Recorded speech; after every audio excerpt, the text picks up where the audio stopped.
इस सेंटर पर प्रथम बार में 3 चीज़ों का अनुभव कराया जा रहा है। मन की एकाग्रता, मन की स्थिरता और स्वयं में शांति का अनुभूति। स्वयं में शांति का अनुभूति कैसे करेंगे? 2 सीढ़ियाँ ऊपर हैं। सबसे पहले मन एकाग्र करना चाहिए। एकाग्र शब्द का अर्थ होता है एक धन अग्र। अग्र माने आगे होता है। एक धन अग्र। अपने आप को एक बना लेना।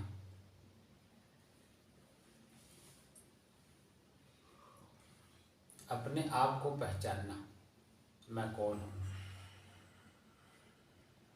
हमारे अंदर में हमने बहुत सारी वृत्तियां बना ली है, उसके दोषी हम स्वयं हैं, दूसरा कोई नहीं।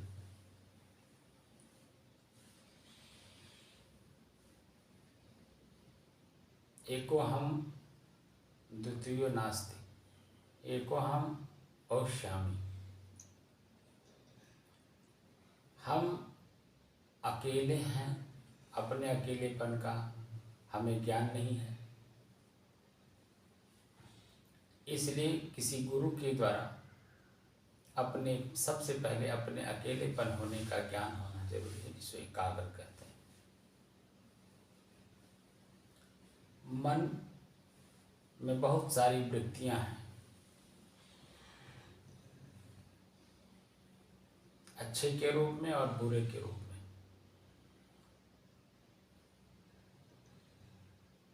उस वृत्तियों में हम खो गए। हमने मान लिया, जब से हम जन्म धारण करते हैं, एक एक करके हमने वृत्ति बनाते हैं। और हम बनाते ही नहीं, बनवाया भी जाता है।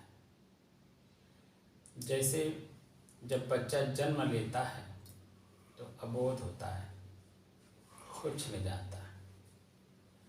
एक बंद कमरे में वो जन्म लेता है।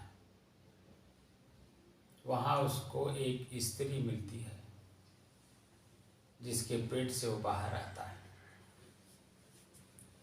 वह माँ है। बच्चा नहीं जानता है, लेकिन वह स्त्री अपने आप को शो करती है, माँ, मैं तुम्हारी माँ हूँ, मैंने तुम्हें जन्म दिया है।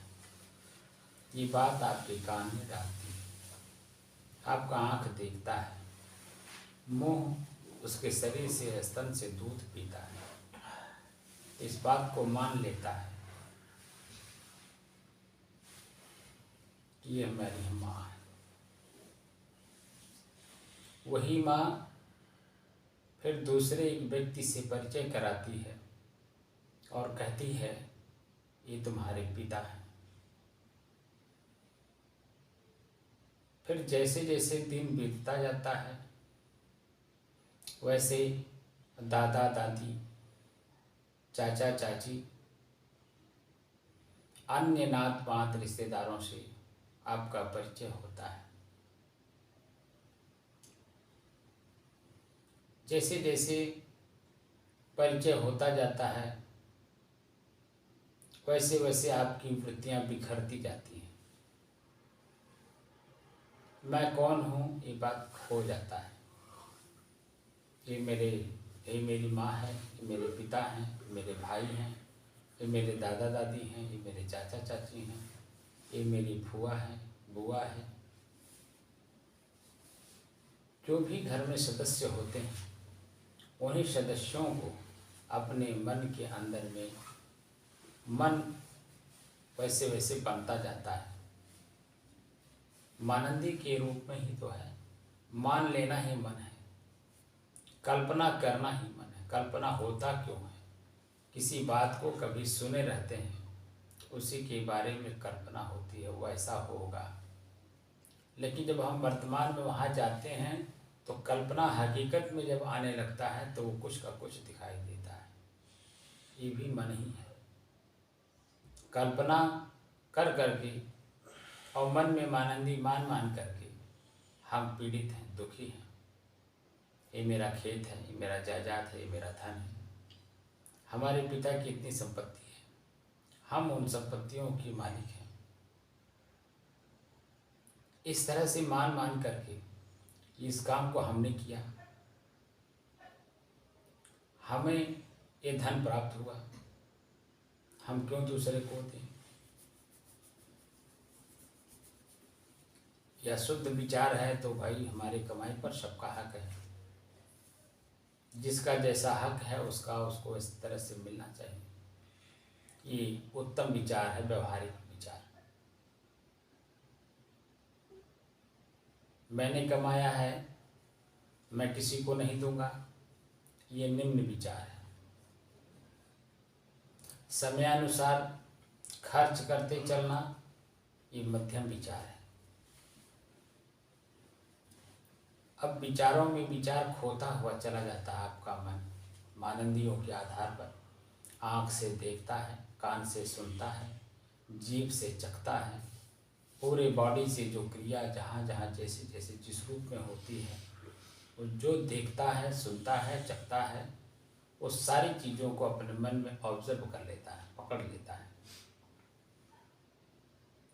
और वो मानंदी मान मान करके अपने आप को भूल जाता है, उन्हीं मानंदियों में उलझ जाता है।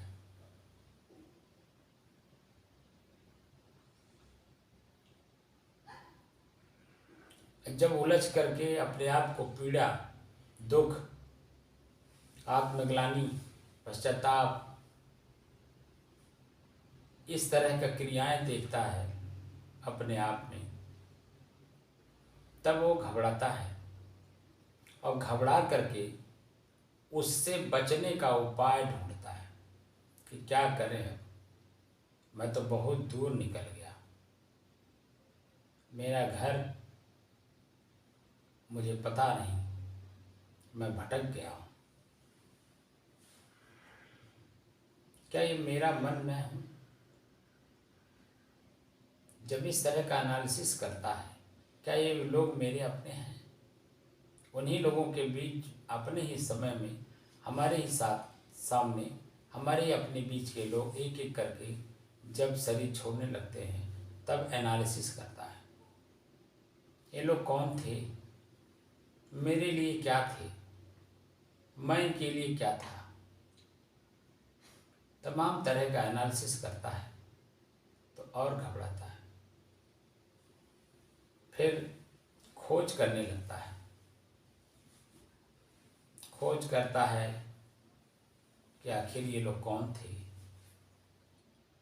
हमारे बीच में कितने दिन तक थे, महसूस नहीं कराए कि मुझे जाना भी है, अचानक छोड़कर चल दिए। तब उसको अपने आप का ज्ञान होता है कि मुझे भी तो शरीर को छोड़ना है। जब मैं शरीर छोड़ूंगा तो सारी सिस्टम जो इससे जुड़ा हुआ है शरीर से, वो सब छूट जाएगा। तब किसी महान पुरुष के पास जाता है, या हम लोग जाते हैं, तो वहाँ अपने आप की परिचय करने के लिए इसको गुरु कहा जाता है। गुरु वह होता है जो अपने आप का परिचय कर लिया हो और अपने आप का परिचय ही न किया हो बल्कि अपने आप में स्थित हो गया हो और अपने आप में परिपक्व हो, जरा सा भी उसके अंदर में शंका न रह गया हो, वह गुरु होता है। और वही हमारी शंका को दूर करा पाता है स्टेप बाय स्टेप। प्रथम दिन हम जाते हैं, उनसे मिलते हैं, अपनी बात को रखते हैं, वह हमें कुछ बोलते हैं, हमें आकर्षित करते हैं कि साधना करो, साधना करो। क्या साधो? साधो का मतलब होता है अपने ही मन को साधो। हमारी वृत्तियाँ, हमारा मन हमसे अलग बिखरा हुआ है, मुझे उसी में भ्रमित किए हुए अच्छे और बुरे के रूप में, उसे अपने बस में करो।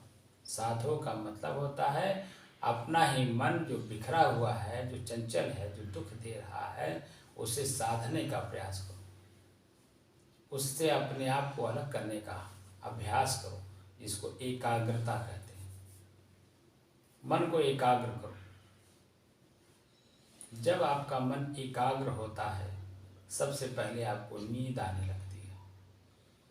कथा सत्संग में कहीं भी आप जाइए, अगर वहाँ भजन नहीं गाया जा रहा है, भजन गाते हुए भी हमने देखा है कि लोग सोते रहते हैं और गाने वाले भजन गाते रहते हैं। प्रवचन हो रहा हो, कथा सत्संग हो रहा हो, वहाँ जाने पर नींद आती है। क्यों नींद आती है? मन एकाग्र हो गया। अब एकाग्र होकर के आगे क्या करना है उसे पता नहीं रहता, वहीं पर वो नींद लेने लगता है। लेकिन जब साधो शब्द आता है, साधो अपने मन को साधो। मन को कैसे साधेंगे, ये प्रक्रिया है, साधना है उसकी। साधना शब्द का उपयोग जब करोगे तो अपने आप मन आपका सधेगा, एकाग्र होगा, स्थिर होगा और स्वयं अपने आप में शांत होने का प्रक्रिया जो है वो उसे अनुभव होगा। मेरा मन अब शांत हो रहा है। आपका मन 24 घंटे में अशांत होता रहता है। अशांत मन को फिर शांत कैसे करेंगे? इस साधना कक्ष में आप सिर्फ 2 घंटे रहते हैं, 2 घंटे सुबह, 2 घंटे शाम। अभी हमने आप लोगों को साधना क्या होती है, ध्यान क्या होता है, योग क्या होता है, इसके बारे में जानकारी देने के लिए आप लोगों के बीच में सिर्फ 2 घंटे सुबह, 2 घंटे शाम अभ्यास करवा रहा हूँ। अभी जानकारी दे रहा हूँ कि सहज योग क्या है, सदगुरु कबीर साहब का सहज साधना क्या है, सहज योग क्या है, सहज ध्यान क्या है, सहज में मन अपना कैसे शांत हो, इसकी विधि सदगुरु कबीर साहब ने बताया है। और कैसे होगा? विधियां बहुत हैं मन को एकाग्र, मन को शांत करने की, लेकिन उन साधनों में आगे चल करके आदमी भटक जाता है, क्योंकि वो पीड़ित का पीड़ित ही रह जाता है। क्योंकि बाहर का जो चीज़ें आरोपित करेंगे अंतःकरण में, वो फिर वही चीज़ें आपको दुख देने लगता है। मैं बहुत बड़ा जानकार हो गया इस विषय का, लोग मेरे इस विषय की जानकारी का आनंद नहीं ले रहे हैं, एक प्रश्न आ जाता है, तो आपकी पीड़ा और बढ़ गई। मैं बहुत जानकार, अभी जानकारी आपने कहाँ से की? थ्योरी, किसी से आपने ले लिया, चुरा लिया, और चुरा करके अपने आप को ज्ञानवान बनने लगे। दूसरे का धन आपको चंचल करता है। ये किताब पढ़ करके, टीवी में देख करके, कान से सुन करके, ये दूसरे का धन है, आपका धन नहीं है। आपका धन जो अपने स्वयं कमाया जाता है वह होता है।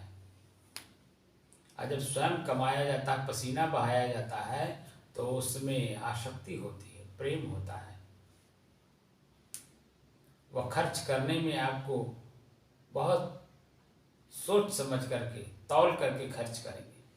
कहाँ खर्च करना है, कितना खर्च करना है, कब करना है, इस बात की पूरी जानकारी रखेंगे। किसी को देना है तो कब देना है, क्यों देना है, कितना देना है, इस सारी बातों का ध्यान आप रखते हैं।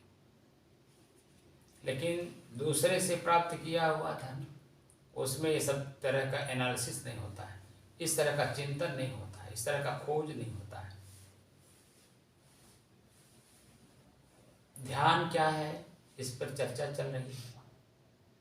ध्यान इसी बात का रखना है कि मैं अकेला हूँ, मुझे अकेले ही रहना है। मैं रण में कूद गया हूँ। रण कहते हैं लड़ाई की युद्ध के मैदान में अकेला घुस गया हूँ। पहले राजा महाराजा लड़ते थे, युद्ध होता था, सैनिक लड़ते थे, उसमें हर सैनिक अपने आप को अकेला मान करके लड़ता था युद्ध, तब अपने आप को बचा पाता था। और जब वो जानता था कि मेरे पीछे कोई हमको सहयोग करने वाला है, उसी में मारा जाता था। हम लोग रण में घुस गए हैं, हमारे अंदर में अच्छी वृत्ति और बुरी वृत्ति दोनों है। अब दोनों को जानने वाला मैं स्वयं, दोनों को बनाने वाला मैं स्वयं, दोनों को खत्म करने वाला मैं स्वयं। कैसे खत्म करेंगे, कैसे बना है, कैसे मैं इसे जान रहा हूँ। धीरे धीरे अपने अकेलेपन का ज्ञान करना है कि मैं अकेला हूँ। शुरू करिए उस परिवार से जिस परिवार में आप रहते हैं। जागृत अवस्था में बैठ करके अपने आप को एनालिसिस करिए, चिंतन करिए कि मैं जिस परिवार में रहता हूँ परिवार कितना बड़ा है, कितने सदस्यों का परिवार है, उन सदस्यों में कितने लोग हैं, उतने प्रकार का मेरा पद है। मैं किसी का पुत्र हूँ तो किसका पुत्र हूँ? माँ का पुत्र हूँ, पिता का पुत्र हूँ। फिर और कौन कौन लोग हैं? भाई हैं, भाई में मैं छोटा हूँ बड़ा हूँ। परिवार में परिवार के सदस्यों का अपना कर्तव्य होता है, क्या कर्तव्य का बोध है हमें? हम बड़ा भाई हैं तो बड़े बड़े भाई का कर्तव्य क्या होता है? क्या हम छोटे भाई के साथ कर्तव्य निभाते हैं? हम छोटे भाई हैं तो बड़े भाई के साथ मेरा कर्तव्य क्या होता है? माता पिता के साथ मेरा कर्तव्य क्या होता है? क्या हम निभाते हैं? और आपके पिताजी के कई भाई हैं जो बड़े पिता भी लगते होंगे और छोटे चाचा भी आपके लगते होंगे। उनके साथ मेरा कर्तव्य क्या है? वह लोग अपना कर्तव्य निभा रहे हैं कि नहीं निभा रहे हैं, इससे मतलब मत रखिए। मैं उनके साथ अपने पद की गरिमा को रख पा रहा हूँ कि नहीं, मैं उनके साथ अच्छा व्यवहार कर पा रहा हूँ कि नहीं, अच्छी वाणी का प्रयोग उनके साथ मैं कर पा रहा हूँ कि नहीं, उनके साथ बैठ करके मुझे अच्छा चिंतन मिल रहा है कि नहीं, मैं उनके साथ बैठ करके अच्छा चिंतन कर पा रहा हूँ कि नहीं, मेरा मन किसको पा करके गदगद होता है, प्रसन्नचित होता है। आपके पिताजी के माता पिता भी होंगे, वो आपके लिए क्या है? आपके लिए दादा दादी हैं। आपका उनके प्रति कर्तव्य क्या बनता है? आप उनके साथ कर्तव्य क्या कर रहे हैं? क्या इस बात की जानकारी है? आपके माता पिता, आपके पिताजी की बहनें हैं, कई बहनें हैं, बड़ी हैं, छोटी हैं, उनके साथ आपका कर्तव्य क्या बनता है? उनकी बोली भाषा क्या लगता है मुझे, उनके साथ कैसा व्यवहार करना चाहिए? इस सारी बातों का जब ध्यान रखेंगे, ये ध्यान तब रख पाएंगे जब अपने आप को अकेले का ज्ञान करने की कोशिश करेंगे। तब आपके अपने कर्तव्य उस परिवार में समझ में आ जाएगा, मेरा कर्तव्य क्या बनता है। फिर आगे चल करके आप किसी एक स्त्री के आप पति भी होंगे, पति परमेश्वर होता है। फिर आपके बच्चे होंगे, आप माता पिता बनेंगे।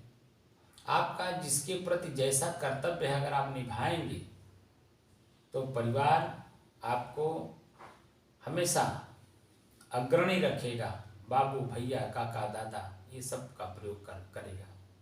लेकिन आपको आपका ज्ञान नहीं है कि इनके प्रति मेरा कर्तव्य क्या है। मैं हूँ, अकेला हूँ, लेकिन ये लोग जुड़े हैं हमसे।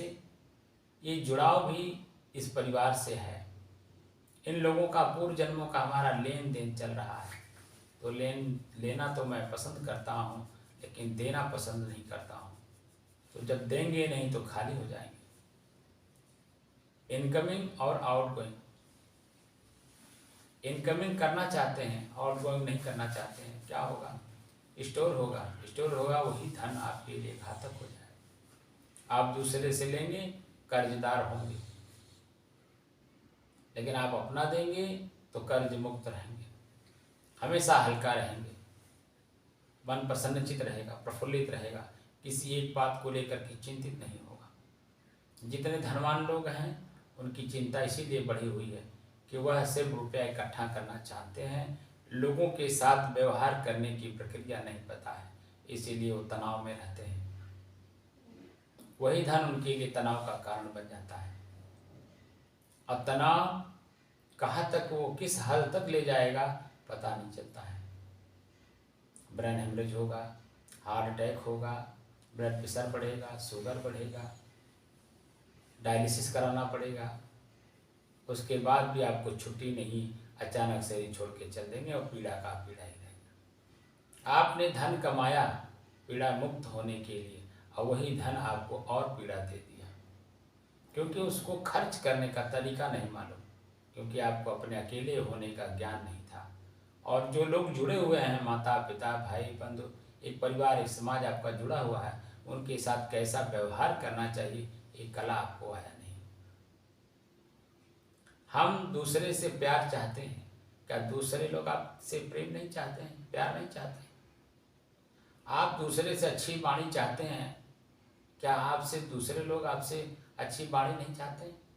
आप दूसरे से व्यवहार अच्छा करवाना चाहते हैं अपने प्रति, क्या दूसरे लोग आपसे अच्छा व्यवहार नहीं चाहते हैं? ये एनालिसिस कैसे करेंगे?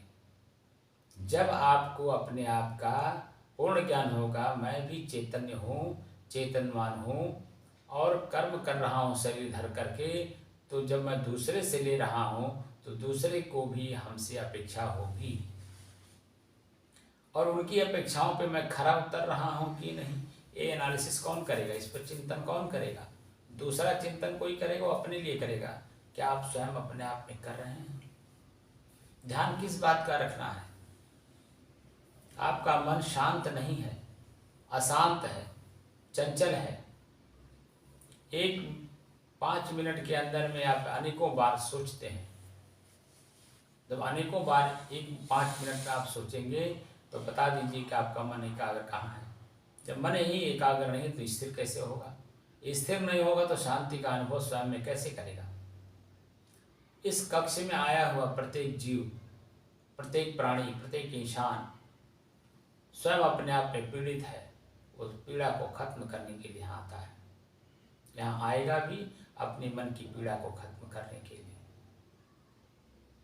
जब स्वयं की ओर देखने का अभ्यास शुरू करेंगे, मैं कौन हूँ, मेरी वृत्ति क्या है, मेरा मन क्या है, मेरा बुद्धि क्या है, मेरा चित्त क्या है, मेरा कर्म क्या है, जब इस तरह से एनालिसिस करेंगे और वो भी किसी अच्छे गुरु के सानिध्य में, तो निश्चित है कि आप अपने आप को बरी कर ले जाएंगे, जिसको मोक्ष कहते हैं, यानी दुखों से अपने आप को बरी मुक्त कर लेंगे। आपके जीवन में दुख नाम की कोई वस्तु ही नहीं रहेगा, पीड़ा ही नहीं होगी, बल्कि आपका लोग उदाहरण लेंगे, उनको देखिए, वो हमेशा मुस्कुराते रहते हैं। विषम से विषम परिस्थितियों में भी वो हमेशा मुस्कुराते रहते हैं। क्यों मुस्कुराते हैं? क्योंकि उन्हें अपने आप का ज्ञान है। इस संसार में 2 ही वस्तु सार है जो सनातन है, एक शरीर, एक शरीर के अंदर में चेतना। शरीर यानी प्रकृति, प्रकृति और पुरुष, जो शरीर में बोल रहा है, बोलने वाला पुरुष, इसका नाम पुरुष लोगों ने रखा है। हमारे यहाँ 6 दर्शन हैं। 6 दर्शन में सबके अपने अपने सिद्धांत हैं। उस सिद्धांतों पे बात करने वाले लोग, कोई प्रकृति पुरुष कहता है, कोई जड़ और चेतन कहता है, कोई ईश्वर और भगवान कहता है प्रकृति और पुरुष ही, जड़ और चेतन ही। ऐसे अपनी चेतना का बोध होता है जब, तो प्रकृति को भी, जड़ को भी जैसा उपयोग करने की जरूरत पड़ती है, समयानुसार उसका उपयोग कर लिया जाता है। ये शरीर आपका जड़ है, आपके इस शरीर में आप ये जड़ है, लेकिन आपकी वजह से जीभ हिल रही है, अंदर से आवाज़ आ रही है, आँख से हम देख करके पहचान रहे हैं, कान से सुन करके किसी बात को एनालिसिस करते हैं, क्या बोल रहे हैं, क्या मेरे हित के लिए है, क्या मेरे नुकसान के लिए है। तमाम बातों का एनालिसिस करके फिर उसका आप जवाब देते हैं। इस शरीर एक साधन है, साध्य नहीं, दुख से मुक्त होने के। दुख हमने ही पकड़ा है, किसी दूसरे ने नहीं। तो दुख से मुक्त हम ही होंगे, दूसरा कोई नहीं। दूसरा होगा अपने लिए होगा। मैं अपने मन को शांत करूँगा, अपने लिए करूँगा। इस बात की जानकारी कैसे होगी? आप लोग भीड़ में आकर के खो गए हैं, अपने आप को खो दिए हैं। इसलिए चंचल होकर के दुखी पीड़ित बने हुए हैं। जिस दिन अपनी चंचलता का बोध हो जाएगा कि मैं इस भीड़ में खो गया हूँ, तो अपनी चीज़ को खोजना शुरू करेंगे। जैसे बाहर में आपने देखा होगा, जहाँ भीड़ होती है वहाँ कुछ न कुछ लोग जरूर खो जाते हैं। और जब खो जाते हैं, जब खोते हैं तो उनको ज्ञान नहीं रहता मैं खो रहा हूँ। लेकिन जब खो जाते हैं 2-4 घंटे के बाद अपने लोग नहीं मिलते हैं तो परेशान होने लगता है। वो भीड़, वो मेला उन्हें पसंद नहीं आता, तो अपने लोगों को खोजता है कि मेरे अपने लोग कहाँ चले गए। तो वो तो वहाँ मिल जाता है, लेकिन आप अपनी भीड़ में खोए हो अच्छे और बुरी वृत्तियों में, ये कैसे पता करेंगे कि मैं खो गया हूँ। जब खो जाते हैं तभी तो खोजते हैं कि मैं कौन हूँ, तब पीड़ा होती है, तब दुख होता है। और वह दुख मुक्त तभी आप होंगे जब अपने लोगों को प्राप्त कर लेंगे, अपने आप को प्राप्त कर लेंगे। ध्यान इसी बात का रखना है कि मैं कौन हूँ, इस शरीर में मैं क्यों जन्म लिया हूँ, इस परिवार में मैंने जन्म क्यों लिया है, ये शरीर मुझे क्यों मिला है, मैंने क्यों पकड़ा है इस शरीर को। इस तरह का एनालिसिस करेंगे तो आपको लगेगा कि मैं अनेकों जन्मों से, उसकी कोई सीमा नहीं है, शरीर धर करके लोगों से अपेक्षाएं ले करके अपना पूरा किया हूँ। उनकी भी अपेक्षाएं हैं इस शरीर से। तो मैं सबसे पहले अपने आप का परिचय करूं, और अपने आप के परिचय कर लेने के बाद अपने कर्म को देखूं। कर्म का जब ज्ञान हो जाता है तो दूसरे के साथ आपको व्यवहार करने में बहुत ही आनंद आता है। वही व्यक्ति आपके पास आता है जिसका रिक्वायरमेंट आपसे है, पहले का लेन देन आपके साथ है। वो अपनी वस्तु को लेने आता है या अपनी वस्तु देने आता है, आपकी अपनी वस्तु देने आता है। अगर वो गाली दे रहा है, इसका मतलब है कि वो अपनी वस्तु लेने आया है और आपकी वस्तु लौटाने आया है। आपने उसको कभी गाली दिया था किसी जन्म में, वो आपको गाली देने आया है, तो गाली को सुन करके सहन कर लीजिए। बस वहाँ एक ही उपाय है, उसकी बात को सुन करके नज़रअंदाज कर दीजिए। हम बाजार में जाते हैं, लोग चिल्ला चिल्ला करके अपना सौदा बेचते हैं, लेकिन हमें जो ज़रूरत होती है, जो नहीं चिल्लाता है, उसको हम अपने मन में एनालिसिस करते हैं कि मैं जो चीज़ लेने आया हूँ वो क्या मैं प्राप्त किया, मेरी झोली में आई। अगर नहीं आई है तो उसे खोजेंगे। वो भले नहीं चिल्लाएगा, लेकिन आप उसे खोज करके ले लेंगे। लेकिन जो सामने चिल्ला रहा है और उस वस्तु की आपको ज़रूरत नहीं है तो आप नहीं लेंगे। भाई ठीक है, हमको ज़रूरत नहीं है, हमारा रिक्वायरमेंट वो नहीं है। जब हमारा रिक्वायरमेंट नहीं है, हमारी आवश्यकता नहीं है वो, तो हम क्यों लें उसे। ऐसे ही जो लोग भी आपको प्रेम दे रहे हैं तो प्रेम दौड़ कर आप लेते हैं, क्योंकि वो आपने दिया था, वो आपको लौटाने आ रहा है, तो दौड़ के उसे लेते हैं। तो गाली भी तो जो आप दिए थे वही तो रिटर्न कर रहा हो, तो फिर आप वहाँ दुखी क्यों अपने आप को बनते हैं। एनालिसिस इस तरह से क्यों करते हैं, हमने तुमको कुछ बोला नहीं, हमें कैसा क्यों बोल रहे हैं।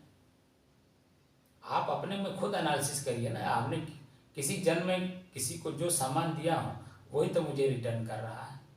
कर्म सिद्धांत भी ये कहता है कि जो आप देते हैं रिटर्न में आपको वही मिलता है। क्रिया आप करते हैं तो प्रतिक्रिया भी तो आप ही के साथ होता है।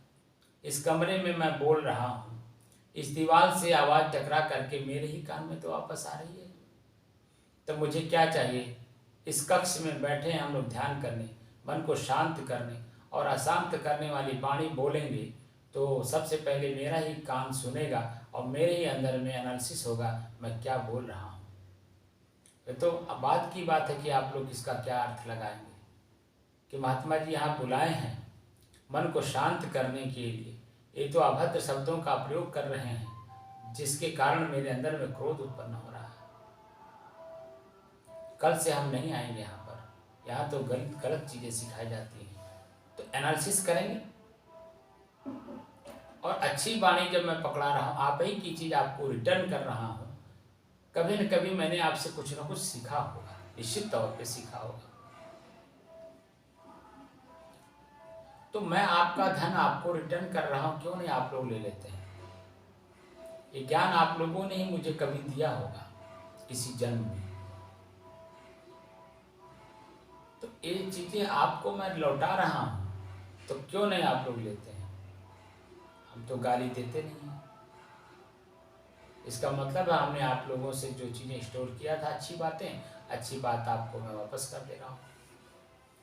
और जिसको मैं बुरी चीज़ दिया था उनको मैं इस सहर्ष इस बात को स्वीकार कर लेता हूँ कि भाई मेरा ही चीज़ है, मुझे ही लौटा रहे हैं, ठीक है, अच्छी बात है, दे लीजिए आप। आज आप जब पूरा एक सिद्धांत है कर्म का कि जो चीज़ दिया और लिया जाता है तो वो समय के अनुसार सूद ब्याज सहित 1 रुपये का 10 रुपया होता है, और समय अनुसार उसमें चक्रवृद्धि ब्याज भी लगती है। तो जो व्यक्ति आपको एक गाली से 10 गाली दे रहा है, इसका मतलब है कि वो पहले आप उसको एक गाली दे रखे हो, तो सूद ब्याज मिलेगा ना आपको। तो 10 गाली दे रहा, 10 तरह की बात बोल रहा, और आपका मन एनालिसिस कर रहा, खोज कर रहा, मैं तो ऐसा बोला नहीं, मैंने कभी इनसे मिला ही नहीं, बातचीत नहीं किया। कभी कभी आपका सामान चोरी हो जाता है रास्ते में। What is the reason? कारण क्या है आपके सामान चोरी हो जाते हैं? आपके साथ अभद्र कर्म हो जाते हैं, आपको पता नहीं चलता। इसलिए कि जिस व्यक्ति के साथ जैसा आपने किया है, वह व्यक्ति जहाँ भी होता है चुंबक की तरह अपना कर्म वहाँ खींच कर ले जाता है और वह कर्म करवाता है। ये प्रकृति का गुण है, नियम है। आपकी चेतना काम नहीं करती है, दुखी हो जाते हैं। इसलिए जब आप अपने आप का बोध कर लेंगे मैं अकेला हूँ, मेरे अलावा कुछ नहीं है, तो सारी बातें अपने आप क्लियर हो जाती हैं। समय समय से सब कुछ आपको मिलने लगता है और उसका उपभोग करने में आनंद आता है। सदगुरु कबीर साहब ने कहा, भोग भोग भुक्ति जनि भूलहु, जोग जुक्ति तन साधव। जोग को जुक्ति पूर्वक अपने शरीर से उसे साधने की जरूरत है, तो भोग को भोगने में भी आनंद आएगा। जो पाप यानी दुख आपको महसूस हो रहा है वो मिट जाएगा। आने वाले समय में वही जो दुश्मन आपको लग रहा था वह व्यक्ति आपका मित्र हो जाएगा, क्योंकि वो अभी एनालिसिस करता है, गाली देने के बाद एनालिसिस करता है, मैं देखो 1 घंटा क्या क्या बोल गया, लेकिन सामने वाला मेरी बात का जवाब नहीं दिया, कोई प्रतिक्रिया नहीं दिया। वो 1 महीने तक एनालिसिस करता है, उसके बाद आपको अपने सर चढ़ा लेता है, और ऐसे सर चढ़ाता है आपको एक आदर्श के रूप में मान लेता है। आपके सामने कोई गलती करे, उस गलती को उसे क्षमा करो, क्षमा करने की शक्ति रखो, वही व्यक्ति आपको एक अपने लिए आदर्श मान लेगा। और यह स्वयं आपके साथ होता है, स्वयं आपके साथ आप करते हैं। आप भी बहुत बड़ी बड़ी गलतियां करते हैं, हम भी अपनी बहुत बड़ी गलतियां करते हैं। जिसके साथ गलती करते हैं वो जो हमें क्षमा कर देता है तो मेरे लिए वही आदर्श बन जाता है। यही अनुभव है। व्यवहार में ही एक दूसरे की पहचान होती है। मेरे लिए मेरा हित कौन है, मेरे लिए मेरा कौन दुश्मन है, इस बात का ज्ञान व्यवहार करते समय होता है। अध्यात्म में अपने आप में तो मस्त हो जाएंगे आप, वहाँ आपकी मस्ती ही रहेगी। उस मस्ती को हमेशा ध्यान रखना है कि कैसे इसे बरकरार रखना है। जब आप इसे बरकरार रखेंगे, सतर्क और सावधानी इसी में होती है। आपकी अपनी ही वस्तु आपसे अलग न होने पावे, इस बात का ध्यान रखना है। मेरा अपनी वस्तु मेरी अपनी शांति है, मेरा अपना परमानंद है। परमानंद की स्थिति ही आपकी स्थिति है, लेकिन आप अपने परमानंद की स्थिति को भूल गए हैं, इसीलिए आप दुखी हैं। सदगुरु कबीर साहब यहाँ पर कहते हैं, दादा भाई बाप कै लेखों, चरणन होई हो बंदा, अब की पुरिया जो निर्वारे, सोजन सदा आनंदा। कहो तो मैं आपको भाई बाप दादा, आपका मैं नौकर बन जाऊं, मैं आपका सारा काम कर दूं, लेकिन मेरी एक बात मान लो, अब की पुरिया निर्वार। पुरिया कहते हैं वासना को, निर्वार का मतलब होता अपने जीवन से उखाड़ के फेंक दो। आपके जीवन में जो दुख है वो वासना के कारण है। वो पुड़िया है, आप लेकर के उसे घूम रहे हो, उस पुड़िया को अपने जीवन से निकाल दो। दुख नाम की वस्तु आपके पास रहेगी नहीं। और सो जन सदानंदा, जो इस चीज को निर्वार लेता है, निकाल कर फेंक देता है अपने जीवन से, वो सदा आनंद ही आनंद रहता है। उसको हर पल पल का ज्ञान होता है, वो पल पल में जीता है। किस पल में क्या हमारे सामने उपस्थित हो रहा है, उससे अलग होकर के देखने की कला आ जाती है।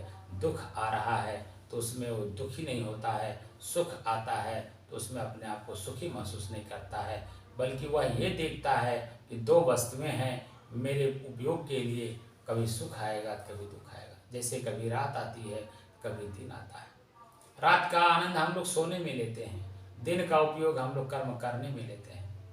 आपको पता ही नहीं चलता है कि कब 50 साल बीत गया, कब 70 साल बीत गया, कब 80 साल बीत गया, आपको पता ही नहीं चलता है। क्योंकि दोनों का आनंद लेने की प्रक्रिया आप जानते हैं। इसीलिए 70 साल, 80 साल, 100 साल, 200 साल, 1000 साल बीत गया, आपको पता ही नहीं चलता है। क्योंकि दिन और रात दोनों का उपयोग करने की कला आपके अंदर में है। दिन में क्या क्या करना है, किसके साथ मिलना है, बैठना है, उठना है, क्या काम करना है, वो आपको ज्ञान है। रात को क्या करना है, रात के समय में किसके साथ कितने बजे तक मिलना जुलना है, वो सारी बातों का ज्ञान है। उसके बाद क्या करना है, सो जाना है, मन शांत करके एकदम बिल्कुल शरीर को स्वस्थ रखना है। शरीर स्वस्थ तभी होता है जब वो भरपूर निद्रा पाता है। ये बात का जानकारी आपको है। इसलिए 50 साल, 70 साल, 80 साल, 90 साल, 100 साल, 120 साल, 150 साल, 200 साल तक आपको पता नहीं चलता कब वो गुजर गया और कब मैं शरीर को त्याग करने में अब भगवान को मना रहा, हे भगवान अब ले चला, अब समय पूरा हो गया। तो कोई भगवान बाहर हो तब तो आपको ले जाए। आपका प्रारब्ध जितना रहेगा उतना दिन आपको रहना पड़ेगा इस शरीर में, और प्रारब्ध पूर्व का पहले से फिक्स रहता है।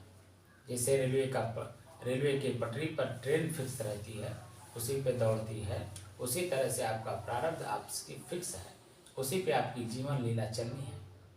वह पटरी कहाँ जाके खत्म हो जाएगी आपको पता नहीं चलेगा। इसलिए कहा जाता है कि पल पहाड़ की खबर नहीं, धाव यामे क्या होए, आगे की आशा करत काल हंसत मुख मोए। हमें आगे किसी से कुछ मिलेगा ये आशा त्याग दीजिए। आशा परमम दुखम नैरास्यम परमम सुखम। निराश होकर के जिंदगी जीने की कला सीखिए, वर्तमान में रहने की कला सीखिए। जो व्यक्ति वर्तमान में रहने की कला जान जाता है वो पल पल अपनी जिंदगी आनंद की जिंदगी जीता है। इसी को सदगुरु कबीर साहब ने कहा है कि जाके 12 मास बसंत होए, ताकि परमार्थ बूझे बिरला कोई।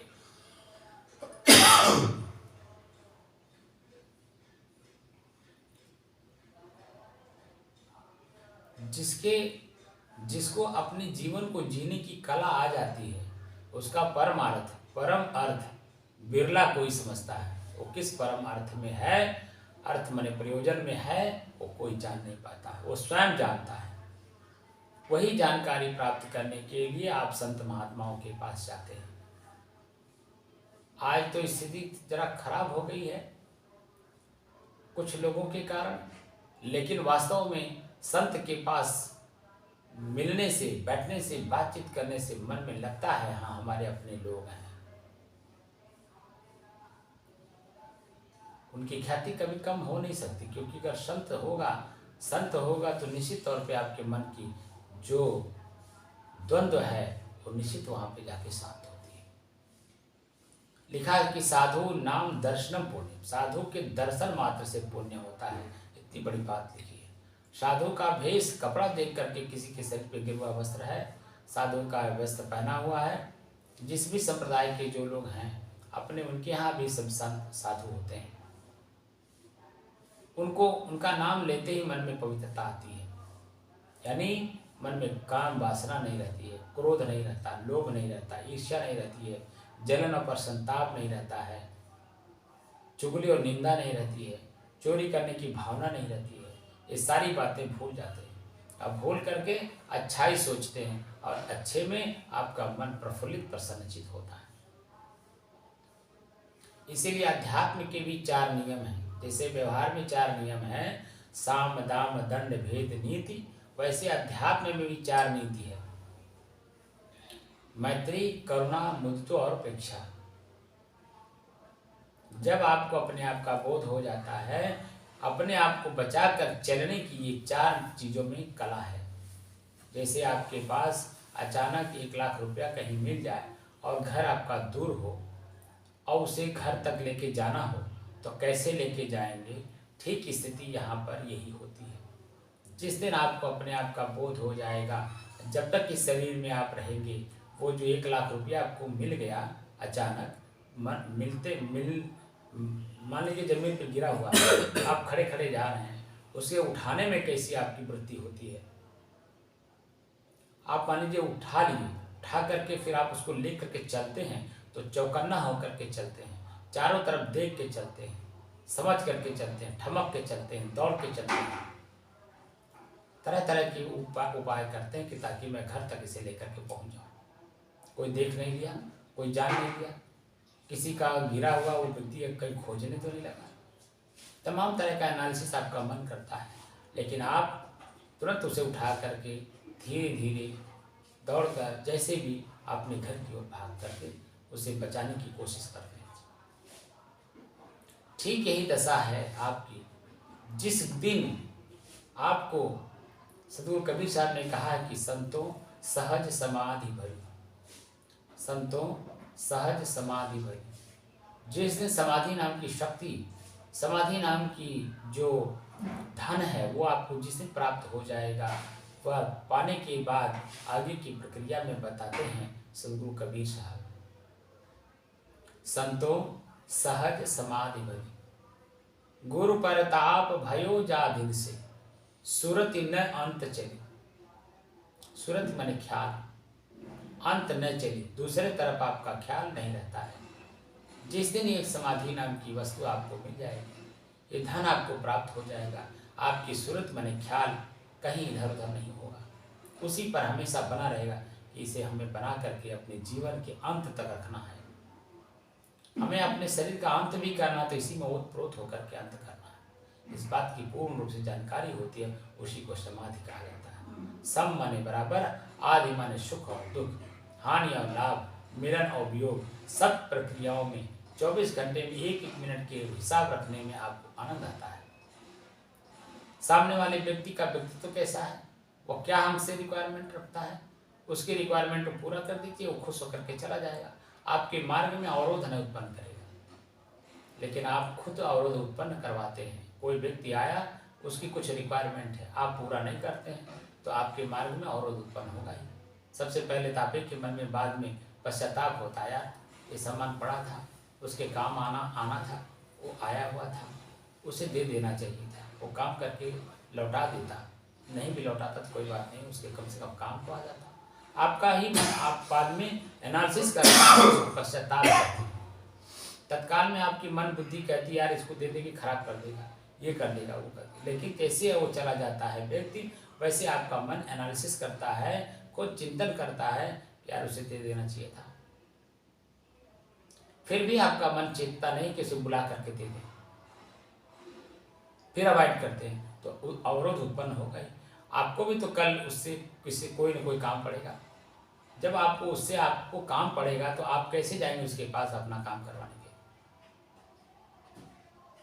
इसलिए हमेशा 24 घंटे अपने आप में सतर्क रहिए। मैं एकदम खाली हूँ, मुझे अपने आप में कुछ भरना नहीं है, जो मैं भर रखा हूँ उसे मुझे खाली करना है। जितना ही खाली रखेंगे उतना आप हल्के रहेंगे, जितने आप भरने की कोशिश करेंगे अंदर उतना वजनदार होंगे। वजनदार का मतलब दुखी और पीड़ित होंगे, पश्चाताप और आत्मग्लानि में डूबेंगे और आपका शरीर रोग से ग्रसित हो जाएगा। इसलिए जिसका जो रिक्वायरमेंट है आपके पास वर्तमान में आता है उसे आप उसे तुरंत दे दीजिए, उसे पूरा कर दीजिए, अगर वो आपके पास है तो।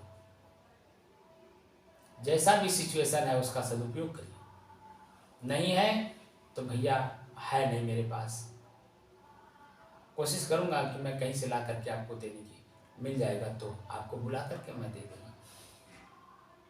लेकिन आपके पास है और आप बहाना कर रहे हैं, और वही बहानेबाजी आपको पश्चाताप में डुबोता है, वही तो दुख है और क्या है। इस बात का ध्यान रखना है कि मुझे ध्यान किस बात का रखना है, मैं खाली हूँ, मेरे में कुछ भी नहीं है, ना अच्छा है ना बुरा है, मैं अपने आप में स्वतंत्र सत्ता हूँ और स्वतंत्र सत्ता में मान करके अपने आप को परतंत्र कर लिया है। तो स्वच्छंद कैसे होंगे? स्वच्छंद होना है, आप हल्के होंगे, स्वच्छंद होंगे। हमेशा खाली अपने को रखने की कोशिश करें, जितना खाली रहेंगे हल्कापन महसूस होगा और व्यवहारिक अच्छे कामों को करने में उत्साह और उमंग होगा। ये शक्ति कौन देगा? कोई दूसरा नहीं देगा, आपको स्वयं पालन करना है। आपको स्वयं कुआं खोद करके पानी पीना है। स्वयं को कुआं खोद करके आप पानी पिएंगे, उसमें जो आनंद आएगा स्वयं पानी पीने में और दूसरे को भी पिलाने में, वह दूसरा कोई उसका वर्णन कर ही नहीं सकता। जो संत सदग्रंथ को पढ़ करके, ऋषियों की बातों को सुन करके स्वयं में एनालिसिस किया, स्वयं में खोदा, अपने आप को खोदा, जानने की कोशिश की, अपनी बुराइयों को त्याग करने की कोशिश की, वही उनके जीवन में आदर्श मान लिए गए। हमारे जीवन में हमारे सदगुरु कबीर साहब आदर्श हैं। उनके ग्रंथ हमें प्रथम बार पढ़ने को मिला था। पहले भी मैं भी जब छोटा था, हमारी माता जी जीवन में जो लोग जो कहते थे वो करती थी। चलो चारों धाम चलना है, फट से तैयार हो जाती थी चारों धाम करने के लिए। एक एक महीना 40-40 दिन वो यात्रा पर ही रहती थी, तो साथ साथ मुझे भी जाना पड़ता था। गोवर्धन का बचपन में हमने कई बार परिक्रमा किया है। अयोध्या का तो सैकड़ों बार किया है। पंचकोसी, 14 कोसी और 84 कोसी का भी मैंने पूरा परिक्रमा किया है माता जी के साथ बचपन में। लेकिन जब मैं मैच्योर होने लगा, धीरे धीरे बड़ा होने लगा, और बड़ा होते होते जब मैं 15-16 साल का हुआ तो हमें सदगुरु कबीर साहब का ग्रंथ मिला। एक संत हैं सदगुरु विशाल साहब, जो बाराबंकी जिले में हुए थे। उनके 4 ग्रंथ हैं। भावयान नाम का किताब मुझे पढ़ने को मिला, और जब मैं पढ़ा, पूरा इसको देखा, एकदम कोई भी काम मैं करता हूँ तो उस काम में उसी समय अपने मन को पूरा लगा देता हूँ।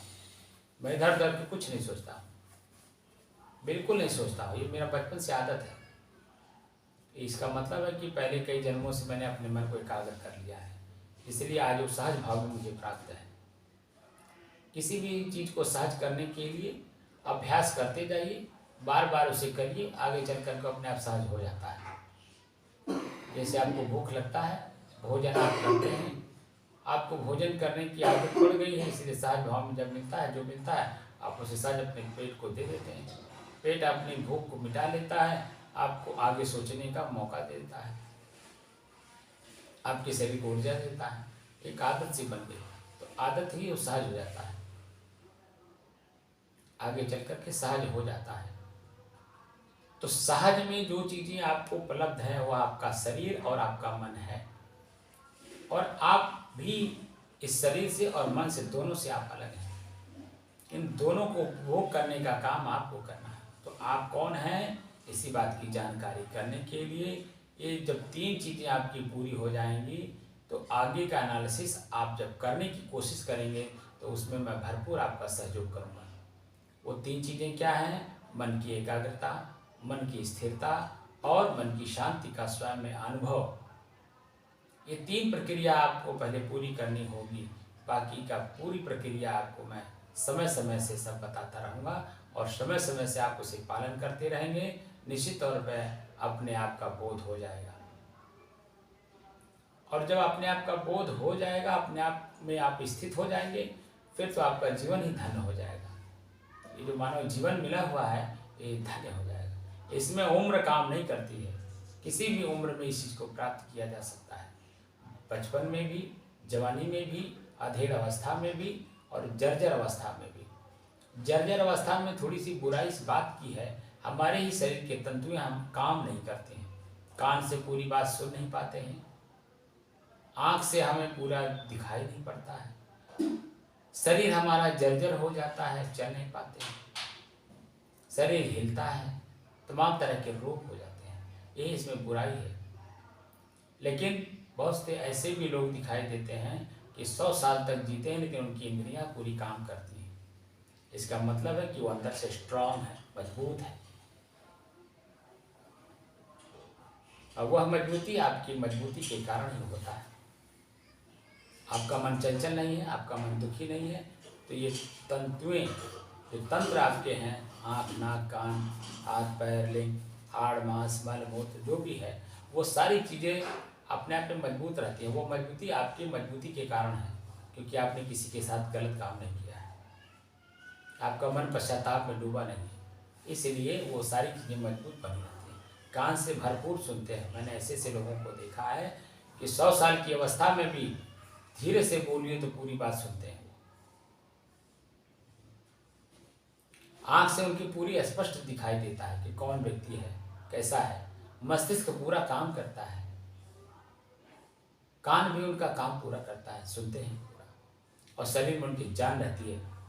अभी एक यूट्यूब पर मैं अपना जो चैनल बनाया है उसमें वीडियो देखने के लिए, अपना वीडियो सुनने के लिए मैं खोला उसे, तब तक एक साधु का उसमें वो आ गया वीडियो कि 100 साल का 90 साल का बूढ़ा, और वहाँ पे स्पष्ट लिखा 90 साल का बूढ़ा संत, बूढ़े संत, ऐसा सब लिखा है। 90 साल के बूढ़े संत और नौजवान जैसे लग रहे हैं।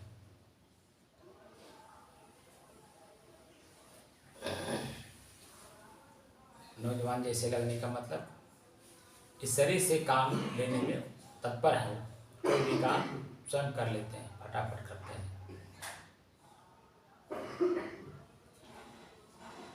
आप में कमजोरी नहीं है, कमजोरी आपने मान लिया है, और वो मानंदी आपको कहाँ से कहाँ ले जाता है, यही कमी है। इसी को तो निकालना है। आपने पीड़ा, मन में जो पीड़ा आप ले लिए हैं, पकड़ लिए हैं, वही तो आपको दुख दे रहा है। इसी बात का ध्यान रखना कि मैं स्वयं अपने आप में अकेला हूँ, लेकिन मैं बहुत सारा सामाजिक, सांसारिक, प्राकृतिक, अप्राकृतिक चीज़ों को अंदर घुसा लिया हूँ, मान लिया हूँ, इसीलिए मैं बहुत सारा लगता हूँ। हमारे विचार बहुत सारे लगते हैं, 5 मिनट भी हम स्थिर बैठ नहीं पाते हैं, जो कि आप स्वयं में अपने आप में स्थिर हैं, लेकिन आपका मन इतना चंचल है कि आपको बैठने नहीं देता है। जैसे बच्चा आपका छोटा है, आपको बैठने नहीं देता है, जरा सभी चलने फिरने लायक हुआ अगर, तो चंचलता के कारण आप कभी भी देखिए तो माँ को बैठने नहीं देता है। जिसके भी पास वो रहेगा उसको बैठने नहीं देगा, बोलता रहेगा, चलता रहेगा, बोलता रहेगा, चलता रहेगा, और आपके मन शंका होगी कि कहीं गिर ना जाए, कहीं चोट ना खा जाए, कहीं ये ना हो जाए, कहीं वो ना हो जाए। बस आप अपने को भूल जाते हैं और उसके पीछे लगे रहते हैं। वही हाल है आपका। मन आपका बच्चा है और आपको कहाँ कहाँ ले जा रहा है, कैसे कैसे ले जा रहा है, स्थिर रहने नहीं दे रहा है, दुखी और पीड़ित किए हुए हैं। इसी बच्चे को मैच्योर कर दीजिए, बड़ा कर दीजिए, और अपने आप में शांत हो जाइए। बड़ा कैसे करेंगे? इसी से काम लीजिए। मन ने कुछ बात को याद किया, उसी को उससे चिंतन करवाइए। क्यों याद किया, इसमें क्या लाभ है, इसमें क्या नुकसान है, इसमें व्यावहारिक प्रक्रिया में क्या लाभ होने वाला है, इससे मेरा आध्यात्मिक हानि कितना है, इसी से खुद अनुभव चिंतन करवाइए। और जैसे जैसे चिंतन करता जाएगा ये मैच्योर हो जाएगा, और मैच्योर होकर के आपको अपने आप में शांति में स्थित कर देगा। तो ध्यान इसी बात का रखना है कि मैं कौन हूँ। नौ मन सूत उलझ नहीं सुलझे, जन्म जन्म उलझेरा। मैंने 9 मनसूत अपने ऊपर रख लिया है, लाद लिया है। 9 मनसूत क्या है? मन, चित्त, बुद्धि, अहंकार, सूक्ष्म शरीर, शब्द, स्पर्श, रूप, रस, गंध जो विषय हैं, इन्हीं 9 चीजों में हम उलझे हुए हैं। इन्हीं को सुलझा नहीं पा रहे हैं। और जिस दिन सुलझ जाएगा आपकी अपनी स्थिरता का बोध हो जाएगा, और बोध होकर के ये जो प्रकृति है इससे अपने आप को आप अलग कर लेंगे, और अलग करके अपने आप में समाहित हो जाएंगे। द्वंद्वों से, पीड़ा से, दुख से, पश्चाताप से आप अपने आप को बरी कर लेंगे। ये प्रकृति में चंचलता है, परिवर्तन है ना, क्षण क्षण बदलता रहता है। आपका शरीर प्रकृति है। आज आपका उम्र 50 साल है, 5 साल से लेकर के अब तक अपने शरीर को आप देखिए। आपके शरीर की जो तंतुएं हैं, आपका चेहरा, हर 7 साल में आपका चेहरा बदल जाता है। बचपन से लेकर के अब तक आप देखिए अपने चेहरे को, कहीं अगर फोटो हो अपने चेहरे से मिलाइए, अपने चेहरे को अपने चेहरे से देखिए, अपने फोटो को अपने चेहरे से मिलाइए। क्या आपके मन में प्रश्न होगा, क्या मैं ऐसा था? आपके बच्चे तो नहीं पहचान पाएंगे, आप खुद नहीं पहचान पाएंगे। क्या मैं ऐसा था, ये प्रश्न आ जाएगा। आज मैं कैसा हो गया, क्यों हो गया, क्या कारण है? मैं तो नहीं चाह रहा था ऐसा, लेकिन ऐसा हो रहा है। ऐसा क्यों हो रहा है? तब आपको समझ में आ जाएगा कि प्रकृति में बदलाव है। शरीर में जब प्रकृति में बदलाव है तो शरीर हमारा प्रकृति का है, इसमें बदलाव होना ही होना है। और जब होना ही होना है, लेकिन मेरे में कोई बदलाव नहीं, मैं तो वही हूँ। मैं 5 साल से लेकर के अब तक इस शरीर में जरूर रहा, लेकिन शरीर में परिवर्तन हुआ, मेरे में कोई परिवर्तन नहीं हुआ। प्रकृति में परिवर्तन हुआ, व्यवहार में परिवर्तन हुआ, परिवार में हुआ, समाज में हुआ, लेकिन मेरे में कोई परिवर्तन नहीं। मैं तो वही हूँ। मैं सबको जानने वाला, सबको पहचानने वाला, सबसे व्यवहार लेने वाला, सबको व्यवहार देने वाला, मैं वही हूँ। मेरे में कोई परिवर्तन नहीं। तब अपने आप का आत्मबोध होगा और अपने अकेलेपन का ज्ञान होगा। मैं तो स्वयं क्या हूँ, ये जब प्रश्न आएगा मैं क्या हूँ, तब किसी गुरु के पास आप जाने की कोशिश करते हैं और अपने आप को जानने का भरपूर प्रयास करते हैं, जिसको सत्संग कहा जाता है। सत्संग में जाने का तात्पर्य है कि सत्य का संग सत्संग। सत्य क्या है इसकी जानकारी प्राप्त करने के लिए अच्छे सज्जनों के बीच में आप जाते हैं। तो सत्य का जानकारी भजन गा करके, प्रवचन करके लोग देते हैं, उसमें कन्फ्यूजन रहती है, क्योंकि आप अपनी बात वहाँ नहीं कह पाते हैं। वो सामने वाला अपनी बात को सिर्फ बोले चले जाता है, क्योंकि खाली पढ़ी पढ़ाई बात है, सुनी सुनाई बात है, अनुभव की बात नहीं है। वो फलाने ग्रंथ में ये लिखा है, फलाने ग्रंथ में ये लिखा है, फलाने ये बोल रहे हैं, फलाने वो बोल रहे हैं, ये वो बोलेगा, अपने स्वयं का अनुभव नहीं करेगा। और जब तक स्वयं का अनुभव नहीं होता है, सामने वाले की पीड़ा समझ में नहीं आती है, उसके रिक्वायरमेंट क्या है उसको समझ में नहीं आता है। और जब सामने वाले का रिक्वायरमेंट पूरा नहीं होगा तो आपको एक बार मान लीजिए कथा सुनने आ गया, 2 बार सुनने आ गया, 4 बार आ गया, 10 बार आ गया, लेकिन क्या बार बार जाएगा? कभी न कभी तो उब जाएगा, क्योंकि उसने अपनी वस्तु को प्राप्त नहीं किया जो वो सत्संग में चाह रहा था। सत्य क्या है इस बात की जानकारी चाहता है। तो उधारी सौदा से तो बात बनती नहीं, उधारे सामान से तो बात बनती नहीं। उधारुआ सामान कब तक आपके पास रहेगा? आपकी अपनी कमाई नहीं है। आपकी कमाई अपनी होगी तो वो हमेशा के लिए काम आएगा। आपका अपना मकान है, जब तक आप रहना चाहते हैं, जब तक इस शरीर में आप रहेंगे, तब तक उस मकान में आप रहेंगे। लेकिन आप किसी किराएदार के मकान में आप रहेंगे तो कब तक रहेंगे? जब तक किराए के मकान के मालिक आपको रहने दे रहा है। आप चाह करके भी नहीं रह सकते जब तक, अगर मकान मालिक चाह ले कि आज खाली करना है तो 2 दिन में खाली करा लेगा। आपका जो शरीर है ये किराए का है, इस शरीर पंच प्रकृति का है। ये पंच प्रकृति जब चाहती, जहाँ चाहती, जैसे चाहती है आपको उठा लेती है। उसी को भगवान कहा जाता है। ये भगवान हमें उठाना ही लेता है। तो बाहर किसी व्यक्ति को समझता है भगवान, प्रकृति को भगवान कहा गया है। हमारे संतों का भाषा है, किसी ग्रंथ का सिद्धांत है भगवान और ईश्वर। भगवान जड़ को कहते हैं और चेतन को जानने का साधन है ईश्वर। अब बात को लोग जानते नहीं तो बाहर खोजते हैं भगवान और ईश्वर, और मान भी लिए हैं एक ही वस्तु का नाम है, उसी का नाम भगवान, उसी का नाम ईश्वर। हम प्रश्न पूछते हैं तो लोग वही कहते हैं एक ही व्यक्ति का नाम है, उसी को चाहे भगवान कह लीजिए चाहे ईश्वर कह लीजिए। अच्छा, मैं जब बताता हूँ तो जानने की कोशिश भी नहीं करते हैं, और कोशिश भी सुन भी लेते हैं अगर, तो बड़े आश्चर्य में रहते हैं, महाराज आप तो नई चीज दे रहे हो। भैया मैं नई चीज क्या दूंगा जब सब कुछ पुराना ही है। तो आपका मन मस्तिष्क इतना आगे बढ़ गया है कि अपनी पुरानी चीजों को उसे एनालिसिस नहीं किया, उसे जानने की कोशिश नहीं किया, इसलिए नया लगता है। नया है क्या? जब प्रकृति पहले से ऑलरेडी है, इसी प्रकृति का उपभोग आपने पहले भी किया है, आगे भी अगर आपका मोक्ष नहीं होता है, वासना से अपने आप को बरी नहीं करते हैं, दुख से पीड़ा से अपने आप को बरी नहीं करते हैं, तो ये दुख पीड़ा, ये वासना, ये शरीर आगे भी आप पकड़ते चलेंगे। ये प्रकृति में ही तो आप खेल खेलेंगे। सारा कुछ जो कुछ हो रहा है प्रकृति में हो रहा है। आपके शरीर, आपका शरीर प्रकृति है। आप शरीर में हो तो शरीर में प्रकृति की सारी व्यवस्थाएं होंगी,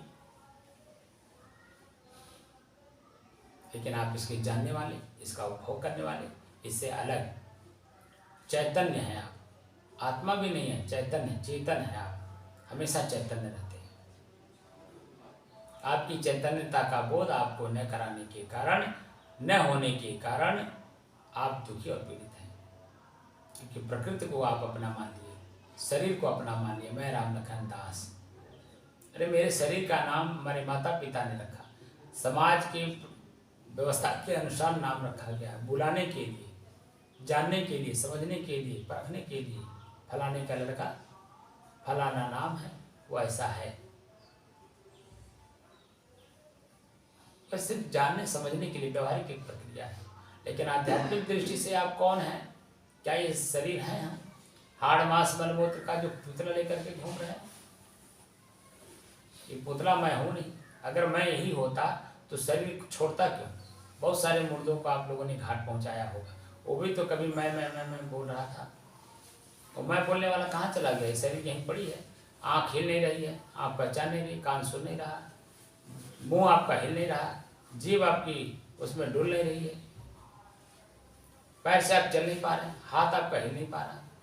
बताइए आखिर वो कौन सा ऐसा तत्व था जिससे निकल जाने के कारण शरीर ऐसे जड़ पड़ा हुआ है, पत्थर की तरह। अगर आपने उसे एक जगह से दूसरी जगह ले जा करके उसे ले जाइए तो अपने आप में हिल ही नहीं पाएगा, जहाँ रहेगा वहीं सड़ जाएगा, वहीं गल जाएगा, वहीं। यही होता है। इसीलिए अपने आप का बोध करिए, मैं कौन हूँ। शरीर में रहते रहते ही बोध करना है, इसी बात का ध्यान रखना है। और जितना ही आप अपनी चीज को ध्यान रखेंगे, आपका मन उतना ही गदगद होगा, प्रसन्नचित होगा। पुरानी चीज़ों को खोज करके उसे नए सिरे से उसका प्रयोग कर लेगा, और प्रयोग करके अपने जीवन को धन्य बनाए रहेगा। और अपने जीवन को जब धन्य बनाए रहेंगे तो आपके साथ जुड़ने वाले प्रत्येक इंसान, प्रत्येक जीव, वह प्रफुल्लित, प्रसन्नचित और धन्य अपने को मानेगा। इसी बात का ध्यान रखना है। महर्षि पतंजलि जी ने ध्यान के बारे में बताया, ध्यानम निर्विषय मन है। मन का निर्विषय हो जाना ही ध्यान है। तो निर्विषय हो करके वो कहाँ जाता है? मन निर्विषय, ध्यानम निर्विषय मन, मन निर्विषय हो जाता है। तब कहाँ क्या चीज का चिंतन करता है? 5 विषय हैं, आँख, नाक, कान, जीभ, त्वचा, लिंग। ये जो 5 ज्ञानेंद्रियां हैं, इनके जो 5 ज्ञान करने के साधन हैं, शब्द, स्पर्श, रूप, रस का, ये 5 विषय हैं। इन 5 विषयों को अपने मन से निकाल देना है। कैसे निकालेंगे? जब मन को समझेंगे। पहले मन क्या है? तो मन क्या है? एकाग्रता में आती है। मन का उपयोग कैसे किया जाता है? स्थिरता में आती है। और मन को कैसे शांत कर लिया जाता है? शांति का अनुभव कैसे किया जाता है? ये स्वयं अनुभूति का विषय है। और जब अपने आप का बोध हो जाता है तो 24 घंटा अपने आप को, जैसे मैंने शुरू में कहा, रण यानी लड़ाई का क्षेत्र, रण, जिसे कुरुक्षेत्र भी कहा जाता है। आपका हृदय ही कुरुक्षेत्र है। इसी में द्वंद्व होता है, अच्छाई और बुराई का। और इन दोनों को जानने वाले आप अलग हैं, दोनों का उपभोग करने वाले आप अलग हैं। उसका जो परिणाम आता है, पश्चाताप भी आप भी करते हैं, और वो परिणाम अच्छे के रूप में आता है, प्रसन्नता के रूप में आता है, उसका उपभोग आप भी करते हैं। इसका मतलब आप इससे अलग हैं। तो आप कौन है, इसका खोज करना है। अध्यात्म, स्वाध्याय, अध्यात्म और स्वाध्याय। अध्यात्म का मतलब ये होता है आत्मा के अध्याय का अध्ययन करना। अस्वाध्याय का मतलब ये होता है स्वयं का अध्ययन करना। आत्मा शब्द का अर्थ भी होता है स्वयं, अपने आप। अपने आप का अध्ययन करना स्वाध्याय है। स्वाध्याय इसी तरह से किया जाता है, जब आपका मन एकाग्र, स्थिर और शांत रहेगा, तभी किसी विषय पर आप, किसी वस्तु पर, किसी शब्द पर आप एनालिसिस, चिंतन करते हैं। और उसका जो सटीक उत्तर है आपको जब मिल जाता है तो आपका मन प्रफुल्लित, प्रसन्नचित्त और गदगद होता है, और वह बात दूसरे से भी शेयर करने का मन करता है। लेकिन वही चीज़ें आप करते हैं, वो पीड़ा के रूप में आपके आता है, तो वही बात अपने ही बुरी लगती है तो दूसरे के सामने शेयर कैसे करेंगे। तो इसलिए सभी चीज़ों का मूल तत्व आप स्वयं हैं। अपने आप का बोध न होने के कारण हम दुखी और पीड़ित हैं। सत्संग में अपने आप का बोध होता है, मैं कौन हूँ, इसका बोध, इसकी जानकारी मिलती है, धीरे धीरे मिलता है। और जैसे जैसे मिलता जाता है और प्रक्रिया में आप उसे लागू करते जाते हैं, निश्चित तौर पे आपका शरीर, आपका मन, आपकी सारी चीज़ें हल्कापन महसूस करती हैं, प्रसन्नचित्त रहती हैं। आत्मग्लानि, दुख और पीड़ा में जाती ही नहीं, क्योंकि आपको पता है कि मेरा सुख दूसरे को भी काम आना चाहिए।